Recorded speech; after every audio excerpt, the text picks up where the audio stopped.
Hi, my name is Chid, and I'm the founder of Fieldwork Labs and creator of Fieldbook. This is Jupiter, and we're here in the Perth Hills to show you how you can use Fieldbook as a botanist to record species observations.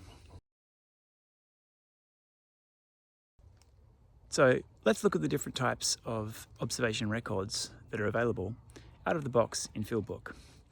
I'm standing next to a plant that doesn't look like much, but is a WA botanical icon, Nuncia floribunda. Now for this species, most botanists wouldn't need to record a specimen collection because they can identify it pretty easily in the field. And so I'm going to use the species observation function in Fieldbook to record this species. So recording the species observation is as simple as pressing this big plus button down the bottom and selecting species observation in the menu that comes up.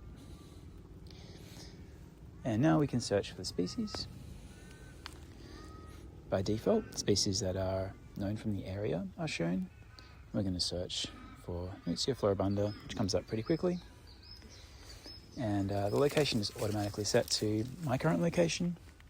And all we need to do is put in the counts, which is the field that we've configured for this project as data to be recorded on observations.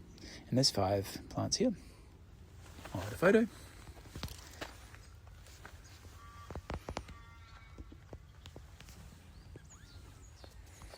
And I'll save that. Now I'll continue with my flora survey. Now I've come across this neat little plant, which I think is a Staphylia. It's in the Ericaceae anyway, but I'm not sure what species it is. So what we're going to do is record a specimen collection, which is what botanists often do if they don't know what a species is collect a specimen and identify it later. Now, in this case, I'm not actually collecting a specimen because I don't have a license to do so in this location, but I'm going to show you what it looks like to go through that action in Fieldbook. So once again, we're going to press this big plus button, and this time we're going to choose New Specimen Collection. Now I'm asked to enter a collection number and a field name. So this is the first thing I've collected on this field trip, so I'm going to do CG01 as the collection number, and field name, I'm going to choose Staphylia tiny. So again, the location is automatically set to my location, and I can enter the counts. There's about 10 plants here. And I'll add a photo.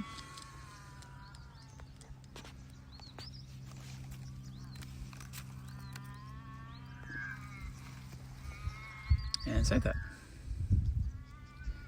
So now we can see the details of that specimen collection observation. Now as I walk through the bush, I'm going to keep recording instances of this plant by referencing this collection. I'll show you how to do that. Here on the map screen, we can see the collection observation that I just recorded as the white dot with the orange boundary. Now as we walk through the bush, we'll find some more of those plants and we'll record them as existing specimen observations, which will link back to that original collection. A few meters up the road, I found another population of these plants, and I'm going to record an existing specimen observation to link back to that previous one. So we'll click on that big plus button again, and we'll go existing specimen collection. Now I have this option to select collection. So open that up, and because I only have one collection in this project so far, that's the only one that appears, but could be quite a few if you've got a project you've been doing for a few days. So we'll select that. Now we can see that we're recording an observation that links to that collection. And here, there's another 3 plants, and I'll save that. Okay, so now we're looking in the list of observations, and see we have 3. At the top is the most recent one that I've recorded, the existing specimen observation. Just below that is the original collection observation, and you can see that's demarcated with this little tag symbol. So you can always tell the difference between the original specimen collection and subsequent observations of that same species that you've linked to that collection.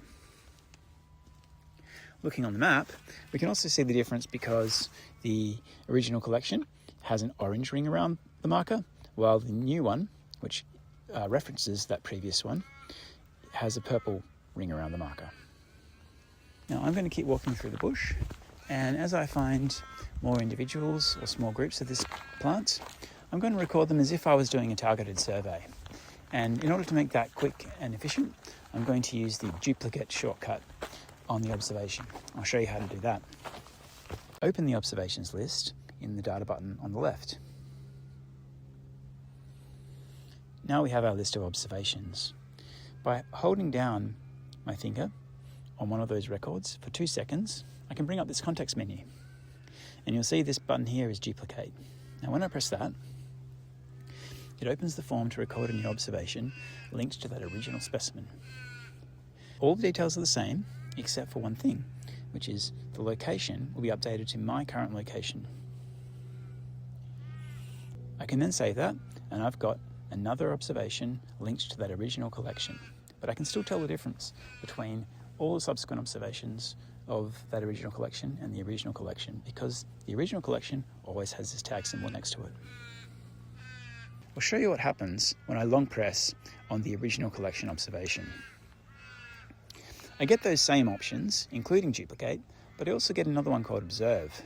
Now, in this case, duplicate wouldn't be that useful because I only want to collect that specimen once. But observe will allow me to create a secondary observation referencing that original collection. So it's another quick way to get into the mode of recording lots of observations when you're walking quickly through the environment.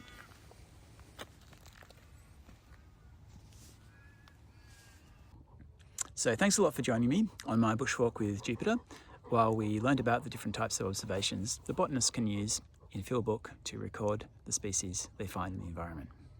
Please stay tuned for more videos and sign up to my mailing list, where I'll send you a monthly update with all the latest developments in Fieldbook.